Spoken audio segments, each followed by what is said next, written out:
DPO itu keluarnya dari BAP Rudiana. DPO itu. Jadi ya pukul 18.30 nih karena dia menyebut, saya ingin klarifikasi pukul dulu. sebentar saya lagi bicara dulu nanti setelah selesai ya Abang Pitra ya. Termohon dalam hal ini penyidik berkenaan dengan penetapan tersangka terhadap pemohon Peggy Setiawan itu kan versi terkait kau, kasus Mas. Vina. Itu kau udah salah itu. Pemahamanmu itu salah. Ya, lebih sehingga ya, saya yakin sekali Peggy tidak akan tidak akan bisa dan lain itu maksudnya itu bukan. Kalau dua-dua gak ada bisa saya Bang Karni, makanya saya harus balas gitu loh. Ini, biar tuntas. Jadi saya menyampaikan ini satu mengamati PK. Gitu yang kedua saya sebagai kuasa hukum Peggy ini. Ya yang persidangan ya. Alat bukti yang di adalah persidangan keterangan saksi di muka persidangan. Yes. Jadi apa yang di BAP itu? Tunggu dulu, karena saya bilang apa yang di BAP itu sebentar. Dia akan diuji lagi di muka persidangan gitu loh. Ini diuji. Ini diuji ya. Ini diuji. Kau baca di situ. Ini diuji. Kau baca situ. Terdakwa. Gimana Bang Karni ini? Karena memanas sekali diskusi di ILC Pitra Romadoni dengan Bang Tony RM membahas tentang putusan MA yang telah menolak PK terpidana kasus Vina Cirebon. Saya pertama kali mendengar penjelasan atau konferensi pers pejabat Mahkamah Agung yang memutuskan PK peninjauan kembali para terpidana ditolak. Saya kaget, Pak Karni. Karena saya mengamati putusan pengadilan atas nama 8 terpidana, ya, 1 mantan terpidana itu, Saka Tatal dan 7 terpidana. Saya mengamati 3 putusan, baik putusan nomor 16 atas nama Saka Tatal, kemudian putusan nomor 3 atas nama Rivaldi dan Eko Ramadhani, maupun putusan nomor 4 atas nama Hadi Saputra dan kawan-kawan 5 orang, sehingga total 8. Dari 3 putusan tersebut atas nama 8 terpidana tersebut, saya melihat tidak ada alat bukti yang saintifik, tidak ada saksi yang mengetahui secara langsung menerangkan, bahkan saksi mahkota para terdakwa yang saling bersaksi juga tidak pernah melakukan pembunuhan. Kemudian ada CCTV juga berdasarkan keterangan saksi anak buahnya Rudiana, Dodi Irwanto dan Gugun Gumilar juga belum pernah dibuka. Kemudian ada 6 handphone juga. Salah satunya handphone Vina juga tidak pernah dibuka, tidak menerangkan apa-apa, tidak membuktikan apa-apa handphone itu. Nah, kemudian ada kayu juga yang didakwa kepada Hadi Saputra ya, menggunakan bambu itu untuk menganiaya korban. Ketika Hadi Saputranya tidak mengakui dan tidak pernah melakukan itu dengan kayu, dan ditambah keterangan terdakwa lainnya juga tidak pernah melakukan, kayunya juga tidak dilakukan sidik jari, itu yang nempel jari siapa. Kemudian sperma yang ditemukan di vagina Vina juga tidak pernah di lab, tidak pernah 7 terpidananya itu dilakukan tes DNA juga. Itu menurut saya ya, janggal kalau ya, digunakan semuanya itu sebagai alat bukti ya, untuk memutus para terpidana. Nah, kejanggalan itulah kemudian ketika Hakim PK memutus menolak para terpidana, itulah yang saya kaget. Sehingga saat itu saya langsung berkomentar ketika diminta komentar sama teman-teman media. Saya mengatakan putusan penolakan Mahkamah Agung terhadap permohonan PK para terpidana ini jangan-jangan untuk melindungi 3 institusi. Itu semula. Hanya ya, kalau saya terus kemudian katakanlah menilai negatif kepada hakim Mahkamah Agung, Hakim PK, saya juga belum tahu salinan putusannya ini seperti apa. Kenapa Mahkamah Agung menolak PK dengan alasan 1, tidak ditemukannya kehilapan hakim. Kemudian yang kedua, nopum yang diajukan bukanlah bukti baru. Bagaimana bisa Hakim PK menilai alasan PK dengan kehilapan hakim itu, kemudian hakim menilai pada tingkat zodiak fakti itu tidak ditemukan sehingga tidak ada kehilapan hakim. Kemudian yang kedua, kenapa juga Hakim PK juga menilai nopum yang diajukan itu bukan merupakan bukti baru. Nah, jadi saya sedikit introspeksi untuk ingin tahu dulu salinan putusannya seperti apa, nopum-nopum yang diajukan oleh penasihat hukum para terpidana ini apa saja, menerangkan apa, membantah pertimbangan hakim yang mana, di halaman berapa pertimbangan hakimnya, ini saya juga harus tahu sehingga saya belum bisa ya menilai lebih jauh bagaimana hakim PK ya secara suujon atau negatif ya. Kemudian yang kedua, kehilapan hakim juga bagaimana kan? Kehilapan hakim yang mana? Karena kalau berdasarkan doktrin ya Pak Karni, pakar hukum ya dari Adami Zaz Khazawi, kehilapan hakim itu diantaranya adalah pertimbangan hukum putusan atau amarnya secara nyata bertentangan dengan asas-asas hukum dan norma hukum. Kemudian yang kedua, amar putusan yang sama sekali tidak didukung dengan pertimbangan hukum. Kemudian yang ketiga, ya, putusan peradilan yang sesat, baik karena kesesatan fakta maupun kesesatan hukumnya. Nah, kemudian yang keempat, pengadilan telah melakukan penafsiran suatu norma yang secara jelas melanggar kehendak pembentuk undang-undang mengenai maksud dibentuknya norma tersebut. Nah, kalau mempelajari putusan 8 terpidana, ini kehilapan hakim termasuk yang mana? Kemudian hakim PK-nya menilainya bagaimana ketika alasan kehilapan hakim yang diajukan oleh pemohon PK ini dinilai oleh hakim PK tidak ada kehilapan. Nah, saya melihat kasus ini, Pak Karni, ya, tetap saya masih meyakini putusan atas nama 8 terpidana ini ada kehilapan. Hanya saja penasihat hukum para terpidana ini bagaimana menyampaikannya secara sistematis, secara lugas, menguraikannya secara gamblang, ya, bagaimana kehilapan hakim yang disampaikan itu ya kemudian bisa membatalkan putusan Pengadilan Negeri Cirebon pada tahun 2016-2017. Nah, itu karena saya belum tahu memori PK-nya juga, dan saya putusannya juga saya belum tahu, sehingga saya belum terlalu berkomentar banyak. Nah, saya membahas sedikit mengenai yang disampaikan Pak Pitra, bahwa saksi Aib dan Dede. Saya sepakat dengan Pak Jutek mengenai saksi Aib dan Dede yang tidak dihadirkan itu, bagi saya, ya, itu alat buktinya itu tidak mempunyai kekuatan. Karena tidak tervalidasi. Oke lah, kayak kalau di dalam pasal 268 itu, ya, yang tadi diuji, ya, itu tetap masih berlaku. Tetapi ada putusan Mahkamah Konstitusi, ya, nomor 74 garis miring PUU strip 15 Romawi garis miring 2017, di mana saksi dalam perkara pidana atau saksi yang tidak hadir di dalam persidangan yang hanya dibacakan saja karena ada berita acara sumpah dalam proses penyidikan, berdasarkan putusan Mahkamah Konstitusi nomor 74, ini tidak mempunyai kepastian hukum. Artinya kalau tidak mempunyai kepastian hukum dan sudah pernah diuji, ada pertimbangan di dalam putusan Mahkamah Konstitusi itu, ya, itu tidak mempunyai kepastian hukum karena tidak ada upaya untuk meng-cross check, tidak ada hakim melihat ini orang ekspresinya benar atau tidak, karena tidak hadir.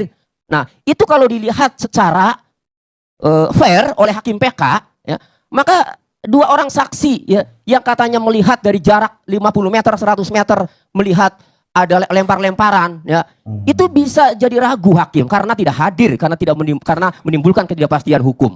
Nah, tetapi kan apakah itu, ya, disusun sebagai alasan PK dengan dalil-dalil yang bisa untuk mematahkan atau tidak juga saya tidak tahu, Pak Karni, karena saya belum membaca memori PK dan salinan putusannya.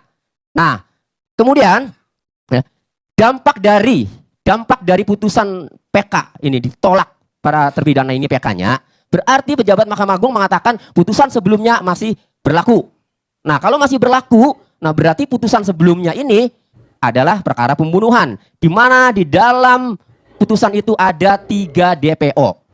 Cuma saya jawab, DPO itu keluarnya dari BAP Rudiana. DPO itu. Jadi, ya, pukul 18.30. Nih, karena dia menyebut, saya ingin klarifikasi. Sebentar, saya lebih bicara dulu. Nanti setelah selesai ya, Abang Pitra ya.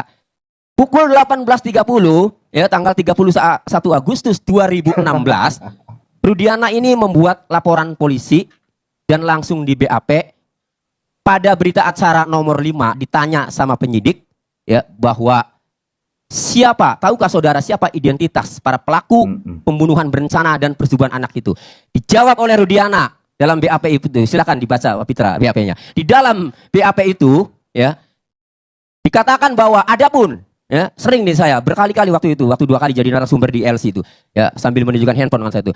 Adapun yang melakukan tindak pidana pembunuhan berencana dan persetubuhan anak itu adalah disebutkan semuanya itu sampai 11 pelaku, bahkan 12 ya, ada 1 Andika. Termasuk 3 DPO, Andi, Dani alias dan Peggy alias Perong. Tidak ada kalimat berdasarkan interogasi saya terhadap orang-orang yang saya amankan berdasarkan keterangan AF, maka muncul 11 orang. Tidak ada. Seolah-olah dia tahu, melihat langsung pembunuhan itu, dia lihat dengan mata kepala sendiri seolah. Padahal dia tahunya saja itu setelah Eki berada di rumah sakit RSUD Gunung Jati. Ketika melihat Eki lukanya tidak wajar, melihat motornya juga tidak banyak yang rusak. Kan? Nah, artinya dia tidak melihat langsung peristiwa itu, tetapi ya, dia dengan lantangnya, dengan lugasnya menyampaikan dalam kesaksiannya itu di BAP, menyebutkan 11 pelaku itu termasuk 3 DPO. Jadi, ya, kalaupun dampak dari putusan PK ini, ya, harus dicari DPO-nya, ya ditanyakan, periksa itu Rudiana, dari mana dia bisa memunculkan nama 11 orang termasuk 3 DPO itu, karena dia tidak menyaksikan. Kenapa saya mengatakan harus tanya ke Rudiana? Karena dari semua keterangan para terdakwa, para terpidana itu, ya, tidak ada satupun yang menerangkan bahwa saya melakukan, si Eka Sandi berperan sebagai ini, saya berperan sebagai, tidak ada. Itulah yang saya lihat juga dalam putusan ini, terdakwanya tidak mengakui. Saksi-saksi semuanya ada 22 saksi, ya. Tidak ada yang melihat langsung, Pak Karni. Aib dan Dede itu hanya melihat lempar-lemparan. Setelah itu dia kabur ke arah sumber, dia pulang sama Dede. Berbeda dengan kejadian yang didakwakan itu di Jembatan Talun, sementara dia tidak sampai Jembatan Talun, sudah pulang. Itu pun setelah itu Dede kemudian mencabut keterangannya bahwa dia mengakui keterangan itu adalah bohong. Makanya diproses di Mabes Polri. Cuma Mabes Polri ini lelet. Kenapa enggak segera itu Dede diproses? Kan itu. Kalau diproses kan jelas ada kepastian hukum memberikan keterangan palsu atau tidak. Gitu. Nah, kemudian yang kedua dampak dari ini, selain ya harus tanya ke Rudiana, saya yakin Polda Jawa Barat penyidik Polri ini tidak akan bisa lagi menetapkan tersangka kepada Peggy. Kenapa? Yang Peggy yang dianggap DPO. Kenapa? Karena dari ciri-ciri berbeda. Itu kata saudara tidak menetapkan Dari tersangka. ciri-ciri berbeda juga kemudian sudah ada putusan pra peradilan nomor 10 ya. Pit.pra tahun 2024 tanggal 8 Juli 2024. Bang Karni, Terkunci Pak Karni. Saya Bang Karni untuk ya, menanggapi yang bersangkutan karena dia menyebut saya nama saya berkali-kali dan nama klien terkunci Pak Karni di amar putusan nomor 5 ya. Dalam putusan Prapit itu tidak sah segala keputusan atau penetapan lebih lanjut ya termohon dalam hal ini penyidik berkenaan dengan penetapan tersangka terhadap pemohon Peggy Setiawan itu kan versi terkait kau, kasus Mas. Vina. Itu kau udah salah itu. Pemahamanmu itu salah. Ya, Lebih sehingga lanjut ya, penetapan saya yakin tersangkanya, sekali seperti Peggy penahanan, tidak akan penyitaan, tidak ya, akan bisa penggeledahan dan lain. Itu maksudnya itu. Bukan. Kalau dua-dua nggak ada bisa Sudah kita selesai Bang Karni, makanya saya harus balas gitu loh. Nggak ada ini biar tuntas. Jadi saya menyampaikan ini satu mengamati Jangan Anda PK. menyesatkan gitu loh. Yang kedua saya sebagai kuasa hukum Peggy ini ya dampak dari putusan PK yang ditolak ini kan otomatis perkara pembunuhan itu masih ada, otomatis DPO itu masih ada kan. Tapi kami sebagai pengacara Peggy kami pastikan berdasarkan putusan pra peradilan Peggy tidak bisa ditetapkan tersangka lagi. Baik. Itu kalaupun Polda masih menanyakan periksa dulu Rudiananya pada saat menyebutkan itu dari mana dia dasarnya menyebutkan 11 pelaku termasuk 3 DPO. Demikian Pak Karni. Pemirsa, Rudiana itu maksudnya adalah bapak dari Eki, salah satu korban dalam peristiwa itu. Yang nyatanya jadi 2 versi. Ada versi dibunuh, ada versi kecelakaan. Ya, Anda mau ngomong apa? Begini Bang, kalau kita Kasihan gitu. iya, makin terima kasih Bang Karni, ini Bang Karni baik sekali kasih kesempatan saya. Makasih Bang. Kalau kita mengikuti pemikirannya siapa tadi namanya? Lupa saya. Aduh, Tony ya. Karena dia ini selalu ribut terus di Cirebon. Nah, kalau saya mengikuti pemikiran dia ini berarti penyidik tidak bisa membuka sprindik baru. Anda ini ngomong asal-asalan saya lihat gitu loh. Pemahamannya itu, ini nanti kita tanya ahli hukum ya. Penetapan tersangka lanjutnya itu tidak sah itu maksudnya itu Mas seperti penyitaannya, penetapan penahanan, baik itu penggeledahan dan itu tidak sah lagi akibat dari penetapan tersangka itu untuk lanjutannya gitu loh. Bukan malah berarti penyidik tidak bisa buat sprindik baru. Hebat kali Anda gitu mengangkat undang-undang gitu. Nanti biar ahli hukum pidana lebih detail lagi menjelaskannya. Terus yang kedua, Anda tadi sering sebut-sebut nama saya padahal saya tidak pernah menyebut nama saudara gitu. Menyangkut terkait dengan saudara bilang tadi tidak adanya scientific crime dalam perkara tersebut. Ngerti nggak yang dikatakan saintifik itu apa? Visum, tahu nggak visum apa? Hasil otopsi tahu nggak itu saintifik bukti? Itu mikro evidence mas. Itu loh, bukti ilmiah. Kalau memang visum itu bukan bukti ilmiah, waduh, ini gawat kita nih. Kalau pemahaman Anda seperti itu gitu loh. Visum, et repertum, itu ada bukti ilmiah, ya, hasil otopsi dan lain-lainnya. Jadi jangan dibilang tidak ada saintifik. Nah, terus yang kedua, terkait dengan Anda bilang sumbernya adalah dari Rudiana, Anda itu salah besar.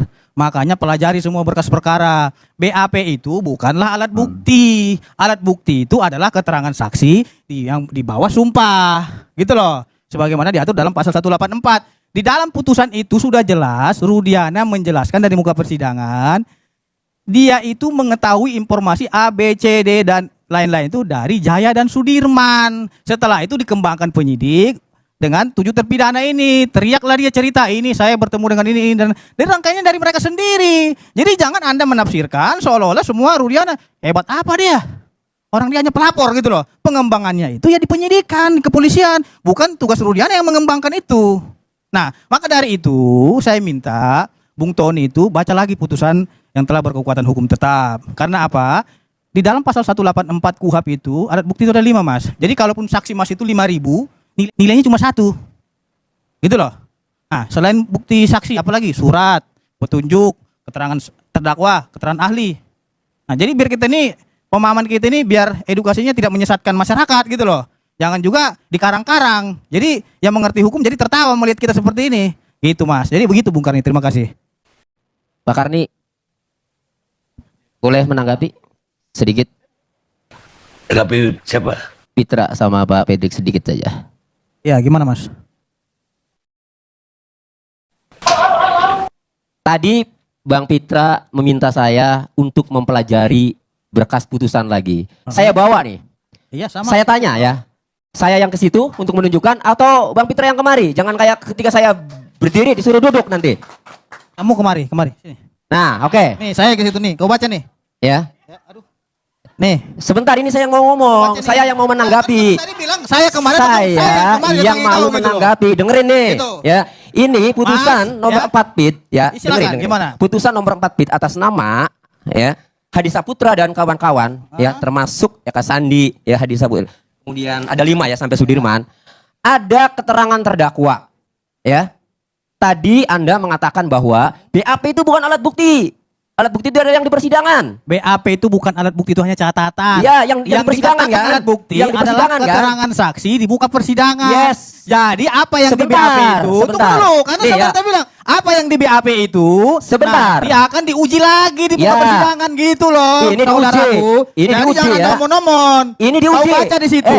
Ini diuji. Kau baca situ. Ini Terdakwa. saya- Gimana Bang Karni ini? Karena gak enak kita berdiri. Kau duduk aja situ dulu. Duduk. Terdakwa. Situ. Ada Bang Karni gak enak. Kau duduk situ. Duduk aja situ. Ini ada biar lihat. Kamu duduk. Orang Nih, itu orang tua. Duduk situ.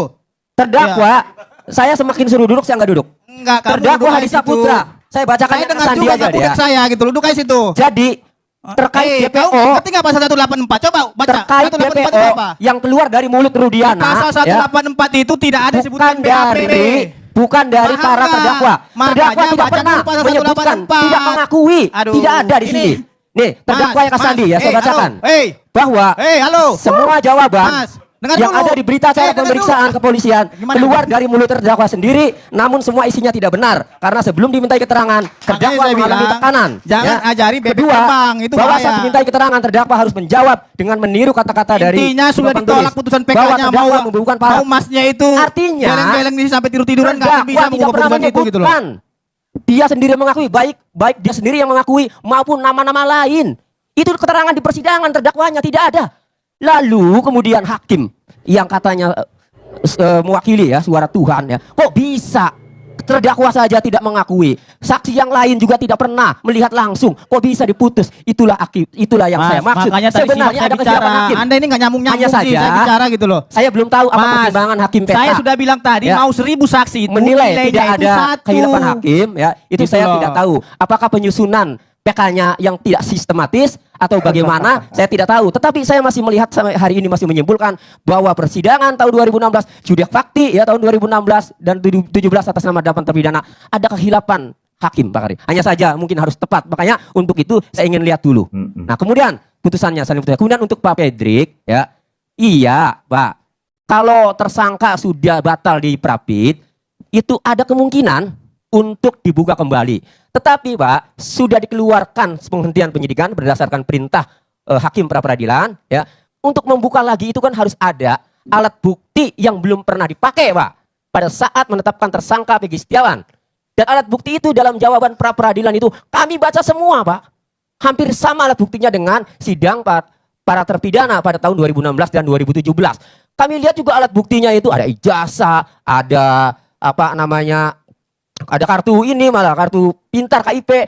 Sudah alat bukti. Makanya kan mudah sekali dipatahkan. Sebagai bukti, alat bukti yang dihadirkan itu dipertimbangkan oleh hakim Prapit meskipun dalam sidang formil dikabulkannya petitum nomor 5. Di antaranya adalah tidak sah segala penetapan keputusan lebih lanjut, ya, oleh termohon berkenaan dengan penetapan tersangka diri pemohon itu dikabulkan karena melihat saksi-saksi yang dihadirkan Peggy Setiawan tidak berada di TKP. Akhirnya dikunci agar jangan main-main lah oknum penyidik itu menetapkan tersangka kepada seseorang tanpa ada alat bukti. Itu, Pak. Terima kasih. Begini, saudara.